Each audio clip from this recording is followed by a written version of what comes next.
Hello दोस्तों, मैं Manish Kumar JMS 94 channel में आप सभी का स्वागत है। आज आप सबों के लिए एक टॉपिक लाया हूं जो कि बड़ी अनोखी टॉपिक है, जो कि यह है कि हमारा डेली रूटीन कैसा होना चाहिए, हमारा दैनिक दिनचर्या कैसी होनी चाहिए, सुबह से लेकर रात तक क्या क्या करना चाहिए, क्या सही है क्या गलत है, उसी पर आज चर्चा करने जा रहे हैं। तो हमारा जो ये संसार है, ये इस संसार में जो भी प्राणी मात्र है सबकी अपनी अपनी दिनचर्या होती है, सबकी अलग अलग होती है। चींटी से लेके हाथी और मनुष्य तक हर एक दिन भर में कुछ न कुछ अवश्य करते हैं, जिसे हम उसकी शारीरिक चर्या कर सकते हैं। कुछ अपवादों को छोड़कर मनुष्य से इतर प्राणी भी रात को सोते हैं, सुबह उठते हैं, फिर अपनी पेट भरने के कार्य में लग जाते हैं, रात्रि को फिर विश्राम करते हैं। इस प्रकार उनका भी दिनचर्या का चक्र चलते रहता है। शारीरिक चर्या का उद्देश्य है कि शरीर को कर्म में लगाना और शारीरिक आवश्यकताओं की पूर्ति करना। मनुष्य की शारीरिक चर्या की बात करें तो लगभग सभी मनुष्यों की यह चर्या लगभग मिलती जुलती है, गरीब हो अमीर हो, देशी हो विदेशी हो, क्योंकि शारीरिक आवश्यकताएं सभी की समान हैं। यह बात अलग है कि कोई महंगा खाना खाता है, कोई सस्ता खाना खाता है, कोई महंगा कपड़ा पहनता है, कोई सस्ता कपड़ा पहनता है, लेकिन सुबह उठने के बाद अपने आप को फ्रेश करना, उसके बाद आहार लेना, उसके बाद अपने काम धंधे आदि पर जाना, काम धंधे से लौटकर कुछ विश्राम करना, रिश्तेदारी के या ज़रूरत के कुछ काम निपटाना और रात्रि को शयन करना। मोटे तौर पर इन सब कामों में दिन भर शरीर व्यस्त रहता है, जिसे हम शारीरिक चर्या कहते हैं। दोस्तों, अगर वीडियो पसंद आ रहा होगा तो लाइक शेयर एंड सब्सक्राइब करें। धन्यवाद। लेकिन मनुष्य केवल शरीर नहीं है, शरीर के भीतर चिंतन करने वाली एक चेतन सत्ता भी है, जिसे आत्मा कहते हैं। क्या दिनचर्या में उसका कोई रोल है? दिनचर्या समान होते हुए भी व्यक्ति को अन्य व्यक्तियों की तुलना में महान कौन सी बात बनाती है? समान दिनचर्या के होते हुए भी व्यक्ति को उसकी सोच अर्थात मन के विचार ही महान बनाते हैं। भगवान कहते हैं, दिनचर्या में विशेष शरीर अर्थात रचना और आत्मा अर्थात रचयिता कंबाइंड रूप में सेवा करते हैं। दिनचर्या में अपने को आत्मा समझकर चलने से स्वतः मालिकपन स्मृति में रहेगा। शरीर और कर्मेंद्रियों को चलाने वाले होंगे, न कि उनके बस में चलने वाले। चलते चलते जैसे लोगों ने आत्मा परमात्मा को मिलाकर एक कर लिया, वैसे आत्मा और शरीर को मिलाकर एक मान लिया है। इस कारण अपने को भुलाकर बेहोश की स्टेज में सब कुछ लुटा दिया। परमपिता परमात्मा शिव जब धरती पर आते हैं तो वे व्यक्ति की शारीरिक चर्या में कोई विशेष बदलाव नहीं करते, लेकिन उसके मन की चर्या को बदल डालते हैं। मन की चर्या का अर्थ है कि सुबह से लेकर रात्रि तक मन क्या क्या सोचता है, उसका पूरा विवरण। एक एक के मन की चर्या बदलने से पूरे विश्व का परिवर्तन हो जाता है। परमात्मा पिता के मन की चर्या के परिवर्तन के लिए कौन कौन सी आवश्यक बातें बताई हैं, उन पर भी हम चर्चा करेंगे। अमृत वेले उठने की प्रक्रिया। सुबह सुबह उठने से क्या होता है? सबसे पहले है अमृत वेले उठने की प्रक्रिया। उठते तो हम पहले भी थे, लेकिन तब उठते ही मन में ये विचार आते थे कि मैं अमुक व्यक्ति हूँ, अमुक जाति कुल धर्म का हूँ, अमुक का पुत्र हूँ, पिता हूँ, भाई हूँ, पति हूँ आदि हूँ। परमात्मा पिता ने इस सोच में परिवर्तन कर दिया।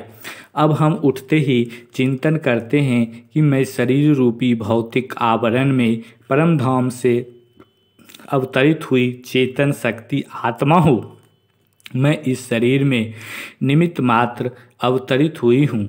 विश्व कल्याण करने के लिए, श्रेष्ठ कर्म करने के लिए, दाता बनकर सबको देने के लिए, पुण्य का खाता जमा करने के लिए, और मेरा यह अवतरण केवल आज के लिए है। आज का समय पूरा होते ही मुझे वापस नहीं लौट जाना है।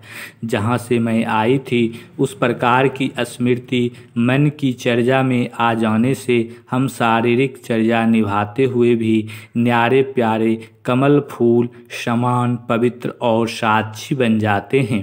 कर्म करते हल्कपन बना रहता है। सबके प्रति शुभकामनाएं उमड़ती रहती है। और चूंकि हम अपने को अवतरित आते हैं तो परमात्मा पिता के साथ भी हमारा गहरा संबंध जुड़ा रहता है, जिससे परमात्मा पिता की सर्व शक्तियाँ आत्मा में निरंतर अवतरित होती रहती है और उन शक्तियों के बल से इस संसार का हर कार्य चुटकियों में हो जाता है। हर कार्य करते हुए आनंद की अनुभूति होती है और कार्य उलझाते नहीं हैं, बांधते नहीं हैं, भारी नहीं करते हैं। जैसे नाव समुद्र में तैरती है, ऐसे इस विषय सागर में जीवन रूपी नैया तैरती हुई महसूस होती है, जिसे विषय सागर का पानी छू भी नहीं सकता। देह के श्रृंगार की प्रक्रिया। अमृत बेले के बाद देह का श्रृंगार करते हैं तो साथ में आत्मा का भी श्रृंगार करते हैं। भगवान कहते हैं, जैसे देह को ड्रेसअप करते हो ऐसे आत्मा को भी पूरी की या फरिश्ते के रूप की ड्रेस पहनाओ। जैसे बालों को सीधा करते हो ऐसे अपने संस्कारों को भी सरल और नरम बनाओ। अमृत बेले के बाद देह के कार्यक्रम करते हुए सदा यह संकल्प रखो कि मैं चैतन्य सर्वश्रेष्ठ मूर्ति हूँ, और यदि मंदिर है चैतन्य है, मूर्ति का यह देह चैतन्य मंदिर है। मंदिर को सजा रहे हैं, इस मंदिर में स्वयं बाप दादा की प्रिय मूर्ति विराजमान है। जिस मूर्ति के गुणों की माला स्वयं बाप दादा सिमरन करते हैं, ऐसी विशेष मूर्ति का विशेष मंदिर है। जितनी मूर्ति वैल्यूबल होती है, मूर्ति के आधार पर मंदिर की भी वैल्यू होती है। स्वयं की मूर्ति स्वयं ही मंदिर का ट्रस्टी बन मंदिर को सजाते रहो। इस परिवर्तन संकल्प के आधार पर मेरापन अर्थात देह भान परिवर्तन हो जाएगा। ईश्वरीय विद्यार्थी स्वरूप। इसके बाद सदा स्मृति में रहे कि मैं ईश्वरीय विद्यार्थी हूँ, साधारण नहीं हूँ, साधारण पढ़ाई नहीं, लेकिन स्वयं भगवान रोज़ दूर देश से हमको पढ़ाने आते हैं। भगवान की श्रीमत हमारी पढ़ाई है, जिस पढ़ाई का हर बोल पद्मों की कमाई जमा कराने वाला है। अगर एक बोल भी धारण नहीं किया तो अनेक जन्मों की श्रेष्ठ प्रारब्ध में कमी की भगवान बोल रहे हैं, हम सुन रहे हैं। मेरे लिए भगवान टीचर बनकर आए हैं। मैं विशेष लाडला विद्यार्थी हूँ, इसलिए मेरे लिए आए हैं। सुनाने वाले व्यक्ति को नहीं देखो, लेकिन यह सोचो कि ये भगवान के बोल हैं। भगवान को सामने देखो। कर्मयोगी स्वरूप। भगवान कहते हैं, जैसे कला दिखाने वाले कलाबाज या सर्कस में काम करने वाले अपने हर कर्म और में कलाबाजी दिखाते हैं, ऐसे आप श्रेष्ठ आत्माओं का हर कर्म न्यारे और प्यारे रहने की कला के साथ करना है। जैसे उनके शरीर की कला देखने के लिए अनेक लोग इच्छुक होते हैं, ऐसे आपकी बुद्धि की कला, अलौकिक कर्म की कला देखने के लिए सारे विश्व की आत्माएं इच्छुक बनकर आएंगे। वे लोग शरीर के किसी भी अंग को जैसे चाहें वहाँ चाहें जितना समय चाहें वैसे कर सकते हैं। यही तो कला है। आप भी अपनी बुद्धि को जब चाहो, जितना समय चाहो, जहाँ स्थित करना चाहो वहाँ स्थित कर सको। और वह है शरीर की बाजी, यह है बुद्धि की बाजी। जिसको यह कला आ जाती है वही 16 कला संपन्न बनते हैं। इस कला से ही अन्य सर्व कलाएं स्वतः ही आ जाती है। जैसे एक देही अभिमान स्थिति सर्व विकारों का सहज ही शांत कर देती है, ऐसे ही यही बुद्धि की कला सर्व कलाओं को अपने में भरपूर कर सकती है।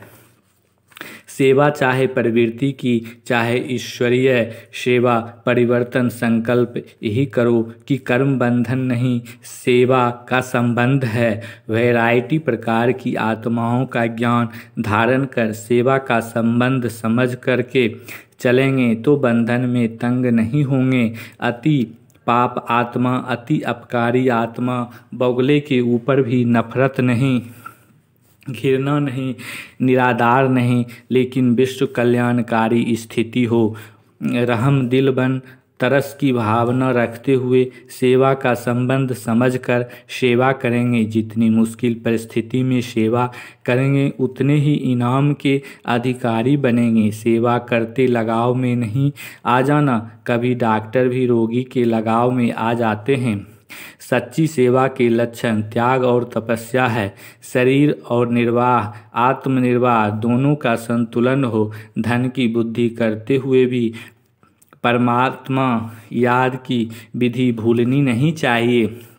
व्यवहार और परमार्थ दोनों साथ साथ रहें तो परमार्थ अर्थात परम पिता की सेवा अर्थ जो कर रहा हूँ वह ईश्वरीय सेवा अर्थ कर रहा हूँ। यही परिवर्तन संकल्प सदा स्मृति में रहे तो स्थूल धन ही आता रहेगा और मन के अविनाशी धन भी जमा होता रहेगा। ईश्वरीय सेवा में निमित्त मात्र का मंत्र सदा स्मृति में रहे।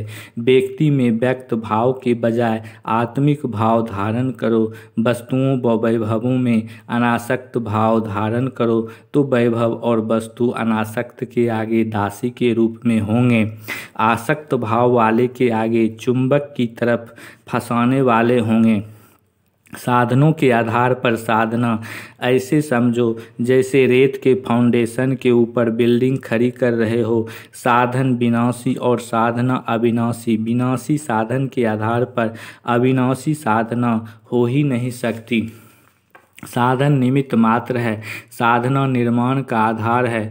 तो साधन को महत्व नहीं दो, साधना को महत्व दो। हर लौकिक चीज़ को देख, लौकिक बातों को सुन, लौकिक दृश्य को देख, लौकिक को अलौकिक में परिवर्तन करो अर्थात ज्ञान स्वरूप हो। हर बात से ज्ञान उठाओ, बातों में नहीं जाओ, ज्ञान में जाओ।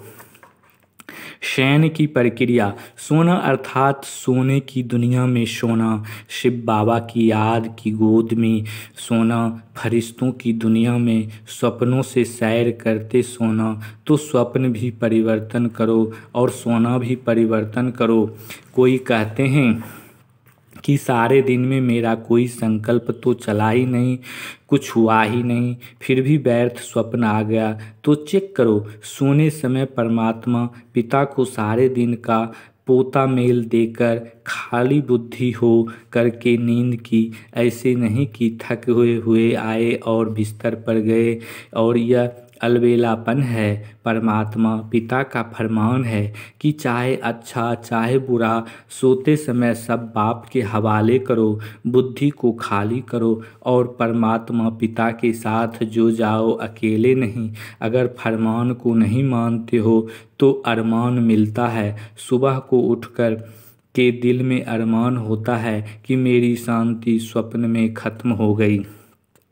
यहाँ वहाँ की बातें करते करते नहीं सो जाओ। समाचार तो बहुत होते हैं और दिलचस्प समाचार तो व्यर्थ ही होते हैं। बातें करते करते कई तो 12 साढ़े 12 भी बजा देते हैं, टाइम का पता ही नहीं। फिर अमृत वेले उठकर बैठते हैं तो आधा समय निंद्रलोक में और आधा समय योग में। अगर और टाइम नहीं है और ज़रूरी बात है तो सोने वाले कमरे में नहीं लेकिन कमरे के बाहर 2 सेकंड में 1-2 को सुनाओ। जब आदि अर्थात अमृत बेला और अंत अर्थात सोने का समय अच्छा होगा तो मध्य स्वतः ही ठीक हो जाएगा। जय हिंद, जय भारत, ओम शांति। अगर आपको वीडियो पसंद आया होगा तो लाइक शेयर एंड सब्सक्राइब करें। धन्यवाद दोस्तों।